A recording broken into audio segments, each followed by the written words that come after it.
Hoy, nakakainis ngayon yung FB. Akala ko na-hack na ako. Ha, kinabahan pa ako. Diyos mio kayo.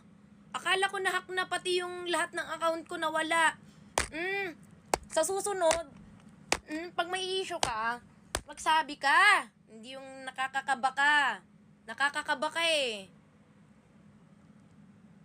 Nakakakaba eh. Ha? Naglolo ko pala eh. Naglolo ko pala FB ngayon eh. Kainis. Chinek-check ko pa, nag-logout lahat ng account ko. Inigigil mo. Sa susunod magsabi ka ha. I-announce mo naman. Magugulat na lang ako. Nalagaw, kala ko nag-hack na yung mga account ko. Naglagot lahat ng account ko sa FB.